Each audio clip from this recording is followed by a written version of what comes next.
Good morning, everybody. It is, what is today? Oh my gosh, it's Tuesday, and this is another entry into my car chronicles, and I'm sorry that my energy is, oh my gosh, it is lagging this morning because yesterday I went to the On the Run tour, as many people did, and when I tell you that concert was just lit, oh my God, those people. First of all, I'm getting off track because I didn't mean to do a review of this concert, but I'm telling you, if you've never gone to see Beyonce and Jay-Z in concert, you need to treat yourself. I mean, they are entertainers. Now, Jay is a rapper, so he don't do a whole bunch of movement, but Beyonce, every time she comes in concert, she always brings her absolute A game, and that woman is not human. I mean, she is like a complete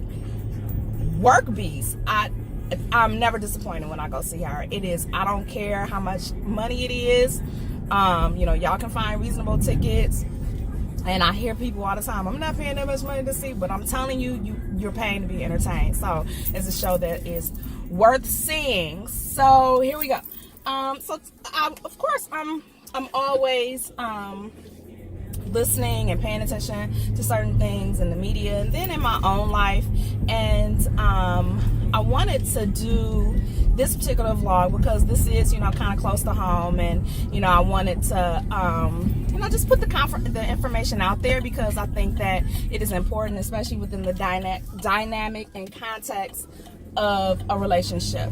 So my disclaimer is that these are my opinions, my thoughts, my rants, and it certainly does not encompass the position or the perspective of everybody, but I do hope that you kind of get some information from it and that it's helpful for you. So here we go. I want to talk about power struggles in relationships. Now, power struggles are usually inevitable, especially if you have two people in a relationship that have stronger personalities. And so, there are turf wars, if you will. Now, as a woman, we're always told and, kind of socialized that, we submit our feelings and, kind of acquiesce to deference of the male. And, we allow men to lead. I honestly don't know if you have to allow a man to lead. A man that is a leader is going to be a leader irrespective of what you do. And if he can't lead you, then, he'll find somebody that he can lead with. But, I want to say that power struggles and the dynamic thereof gets a little tricky when it comes to, your feelings and, how you perceive things and your emotions and things like that. And, I'm definitely a more emotional person. I try and stay pragmatic for some things, and, that ain't always working. Because on top of being super, feel everything in my heart and in my gut, I'm super analytical. So I will think something to damn death. Literally. And by the time I actually let it come out of my mouth, I've already, come to some conclusion, that doesn't even make any sense. So I try and make sure that I'm not on that slippery slope of overthinking and overanalyzing and, looking at things more closely and more deeply than I should. But at the same time, I'm not about to be no fool. So, I have, kind of this perspective when it comes to men and women. And I think that, equal effort commands equal response. Now, what do I mean by that? So, what you put into a relationship is what you put out of a relationship. And because men actually set the tone for relationships, generally speaking, and women kind of influence that tone, if you follow what I'm saying, then, women usually will follow a man's lead. Where it begins to get off balance is where a woman starts to now override that lead.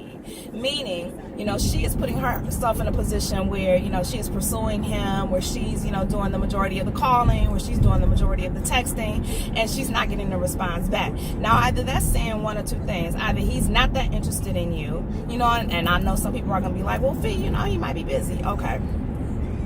my frame of reference is always, you know, you should at least be able to get back with someone, even if it's not in that immediate moment, particularly if you know that the person has read your text messages, or you know that they have seen whatever it is that you sent and they can't be bothered to reply.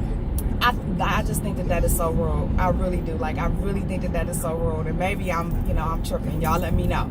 But, you know, you can't be bothered to respond to a text. You don't pick up the phone and call, you know, for days. And this is in a relationship. And so, you know, the idea is that you make time for what's important to you. You make time for those things that rank in your life. And no matter how busy Barack got, I imagine that he probably called Michelle. No matter how busy Bill Gates gets, I'm almost certain that he probably calls Melinda.